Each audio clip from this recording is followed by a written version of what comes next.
мислам дека секој се може да успее тоа што сака да го направи, нели да го реализира тоа што сака вистински да го реализира, секако дека за тоа поготово кога јас сум значи мајка на 2 дечиња, вработена сум во редовен работен однос со полно работно време. Значи да, потешко е. Меѓутоа мислам дека кога вистински имаме желба за нешто можеме да го исполниме. И да, си бара жртви, значи мислам дека најважно е што мораме да имаме приоритети, да знаеме кои се приоритетите, што ни е најважно, што е на второ место, што е на трето место и сега последователно да си ги едно по друго реализираме и исполнуваме.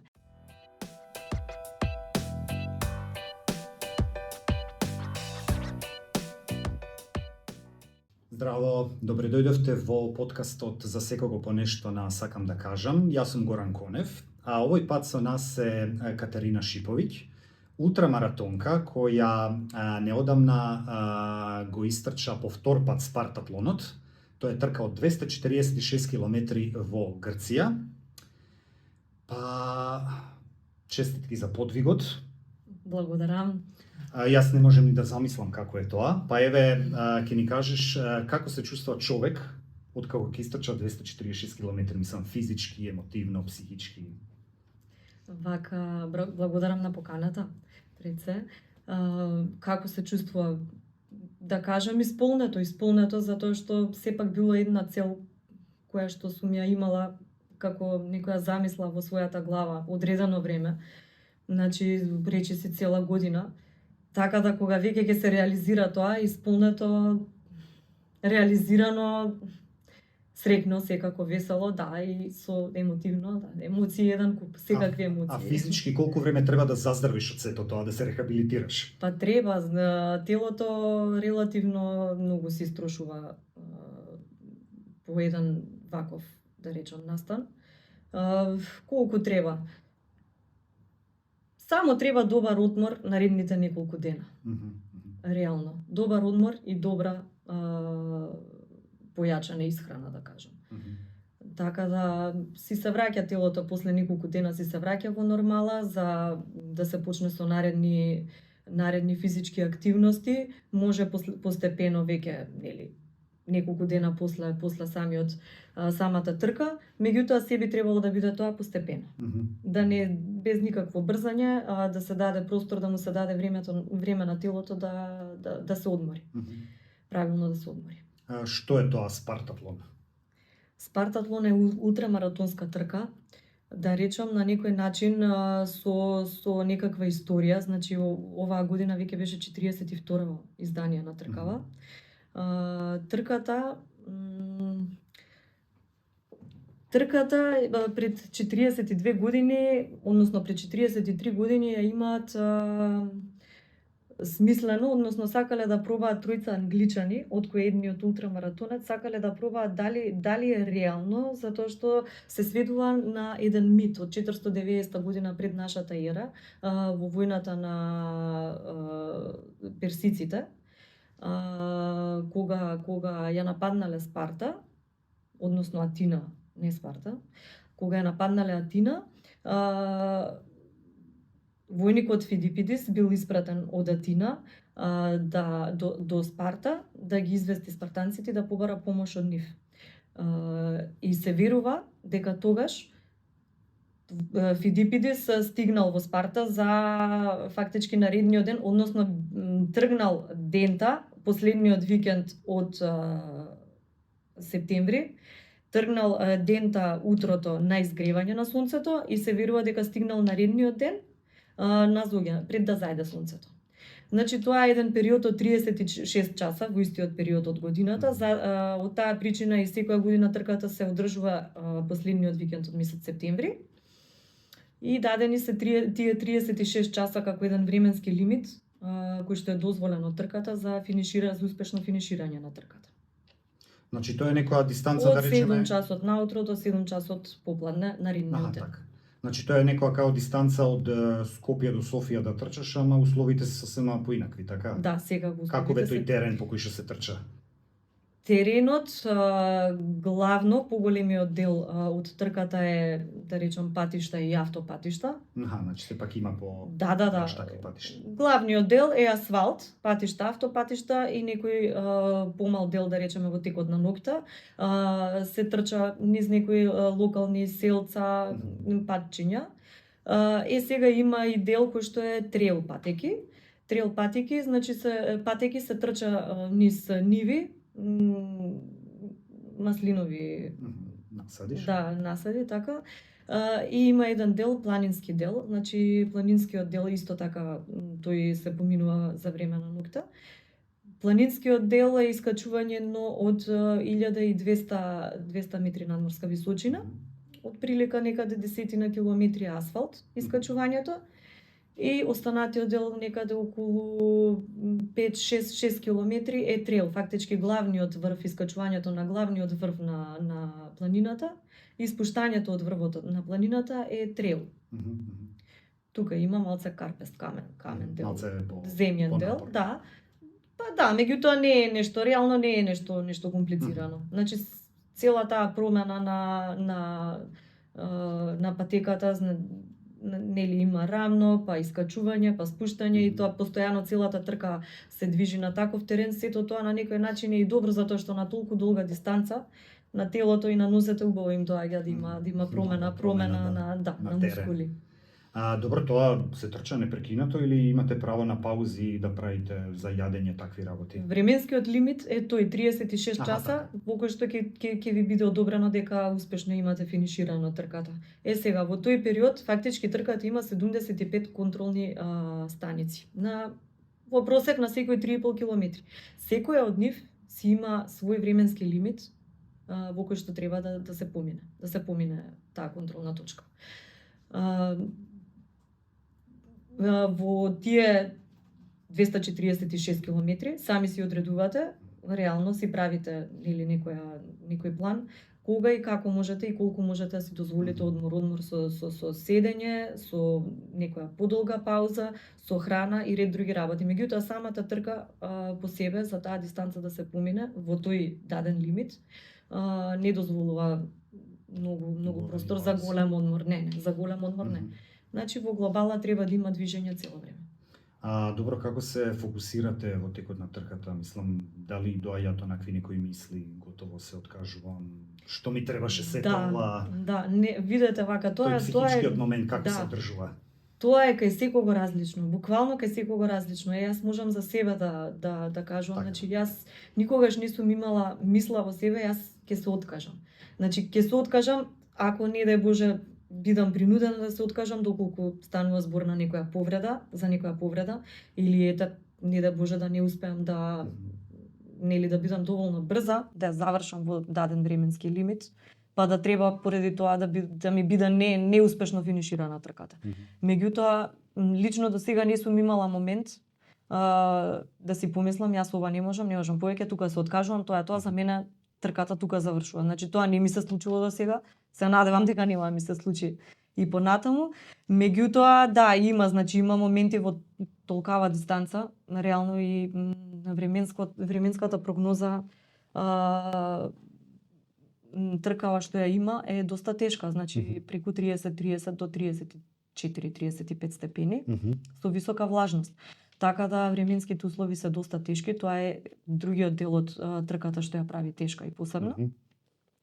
Така да во таа дистанца и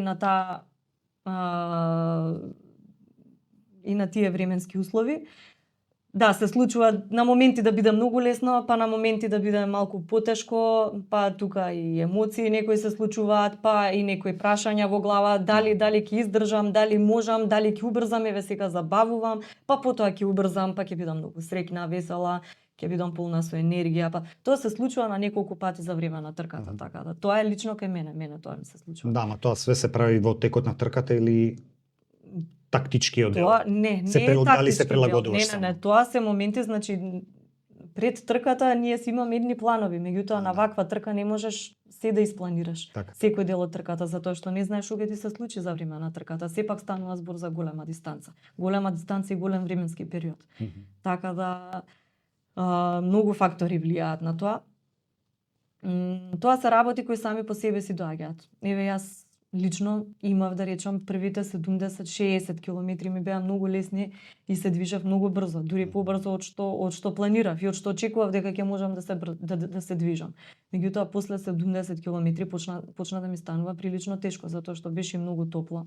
Тој период трчавме и на автопат. Имаше висока влажност, значи воздухот беше тежок. Така да почнав да забавувам. Значи да забавувам, почнав да трчам побавно од тоа што планирав. И се јавија некои прашања кај мене дали ќе добиам повторно сила за да забрзам како што бев брза на почетокот од трката. Дали ќе ми се врати силата, дали ќе забрзам, дали ќе успеам да ја завршам трката во временски лимит. Тоа траеше некои 20 на 30 на километри, после тие 30 на километри повторно ми се врати некоја енергија. Така да забрзав, пак куцките некако се поклопија на моја страна. Излезе фино. Супер. Кажи ми, како се стигнува до тоа едно ниво да почнеш да трчаш трки од над 200 километри? Јас мислам откако сум почнала да трчам, кога се уште јас не знаев за атлетика или за некакви конкретни тренинзи или за некаква конкретна подготовка за некаква трка, дали било тоа 5-10 километри, полумаратон или па маратон. Секогаш сум се прашувала колку можам да трчам и мене ми било предизвик да трчам и сум сакала да пробам, да се обидам да истрчам повеќе и да видам колку можам. Потајно во себе секогаш сум си мислела дека можам многу. Да, со одмори, со паузи, меѓутоа дека можам повеќе и повеќе. Некако на некој начин скриено секогаш би имало во мене тоа страст да видам колку можам. Ама ова е најголема дистанца што до сега да. Вие сте и некое мало ултрамаратонско семејство. Да, и другите трчаат. Да, и сопругот, и брат ми, и снаа ми. Сите. Тоа е некој меѓу себе надпревар или едноставно сте се навлекле на тоа? Да, едноставно се навлековме ненамерно. Си има некои убавени ултрамаратонот во себе. Да. Како го согласуваш тоа со приватниот живот? Мислам дека секој се може да успее тоа што сака да го направи, нели да го реализира, тоа што сака вистински да го реализира, секако дека за тоа поготово кога јас сум значи мајка на 2 дечиња, вработена сум во редовен работен однос со полно работно време. Значи да, потешко е. Меѓутоа мислам дека кога вистински имаме желба за нешто можеме да го исполниме. И да, си бара жртви, значи мислам дека најважно е што мораме да имаме приоритети, да знаеме кои се приоритетите, што ни е најважно, што е на второ место, што е на трето место и сега последователно да си ги едно по друго реализираме и исполнуваме. Така да се постигнува ако мислам дека ако вистински се сака. Така. Значи колку време веќе си во трчањето? Трчам некаде од прилика 10 години, а конкретно ултрамаратони од 2016, да речам, мислам дека бил мојот прв ултрамаратон, значи 8 години. 8 години. Да. Сега би го повторила спартатлон или би одела на нешто подолго, појако во иднина? Спартатлон е некоја посебна трка, која што мислам дека еднаш кога ќе истрчате, секогаш има желба за повторно. Јас на пример првиот пат кога истрчав не верував дека толку брзо знаев дека ќе сакам уште еднаш да ја трчам, меѓутоа не верував дека толку брзо ќе се вратам на трката, се вратив после 2 години. Така да сега би кажала дека да, дефинитивно би сакала еден ден повторно да ја трчам. Меѓутоа не во наредниве неколку години. Во наредниве неколку години имам некои други цели, кои што би сакала да ги исполнам и тие, така да. Некои подолги трки? Па да.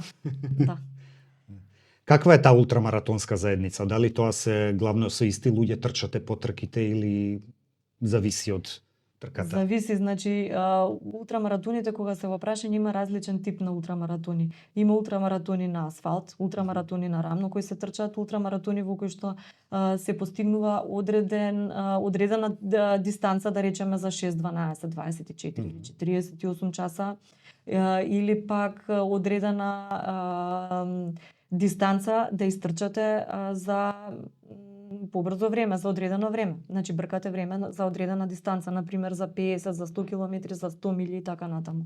Тоа се еден вид на трки, да речем, од оние трки, ултрамаратонски трки на асфалт. Потоа имате трки планински ултрамаратони, каде што имате многу висинско искачување и главно трките се на трейл патеки, на козји патеки. Тие се трки од сосема различен тип кои што не може да се споредуваат со ултрамаратониве на асфалт. И едните и другите си бараат посебна специфична подготвеност, специфични тренинзи за конкретната таа трка, така да не може да се направи споредба. Не може да се направи споредба. У Македонија колку луѓе трчаат ултрамаратони? Ултрамаратонци имаме, меѓутоа мислам дека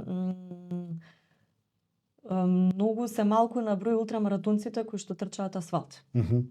Повеќето ултрамаратонци, имаме многу ултрамаратонци, меѓутоа во планинско трчање. Имаме успешни ултрамаратонци во планинско трчање. Добро, до колку, например, ова и натаму ќе те тера во животот, но како се спремаш за сите тие маратони? На што треба да внимаваш у приватниот живот за да можеш да бидеш успешен ултрамаратонец? Во приватниот живот видете вака, значи најважно е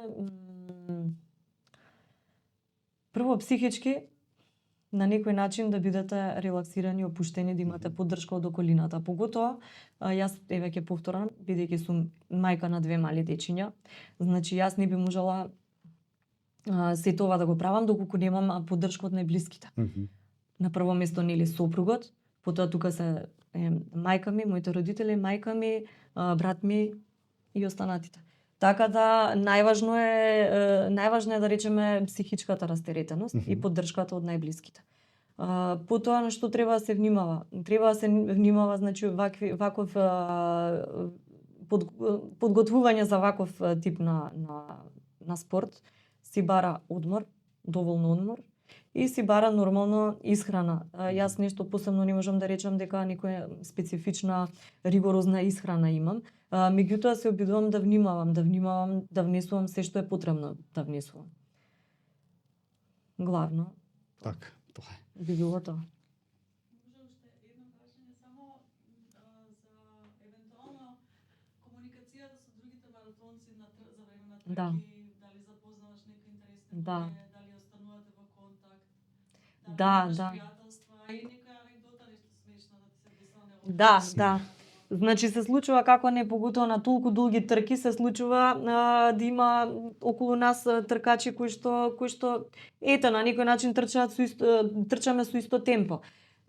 Сега мене многу интересно што ми се случи минатата година, пред 2 години исто на Спартатлон. Последните 30 километри се запознав со една ултрамаратонка од Италија и последните 30 километри ги трчавме заедно со иста брзина, со исто темпо и заедно ја финиширавме трката. Значи останавме во многу добри односи, мислам си имаме контакти секојдневни и со истата таа ултрамаратонка повторно се сретнавме годинава на Спартатлон. Од друга страна, исто пред 2 години на Спартатлон на едно место, да речам, тоа беше длабоко во ноќта на искачување на почетокот на искачување на планината што ви ја спомнав претходно. На искачување на планината се запознав со една ултрамаратонка жена од Унгарија. Јас тогаш пред 2 години имав некакви кризи за спиење, тогаш повеќе имав проблеми со такви кризи. И баш на таква криза ме повлече со себе. Јас бев седната баш во ноќта на искачувањето. Ме повлече, ајде, што е, ти треба одмор, не одмарај тука, ајде, дојди со мене. Тргнавме заедно, се запознавме, кратко одевме заедно, меѓутоа се запознавме, останавме во контакти оваа година на истото тоа место. Исто вечерта, во истото време се сретнавме со истата таа жена. Значи тоа беше со неа на крајот трчавме од прилика некаде 100 километри. Значи скоро 100 километри ние успеавме да држиме исто темпо и Оваа година со неа ја завршивме трката. Така да тоа се некои интересни моменти што не се забораваат и нормално дека ќе ве остават во контакти со таа личност. Да, затоа викам дека тоа сепак мала заедница и Да. се во Па се знаеме, да, се мислам дека вака се знаеме веќе кога ќе одиме на некоја трка, поготово се запознаваме меѓу себе. Многу ултрамаратонци има што на исти трки се појавуваат, учествуваат. Така да.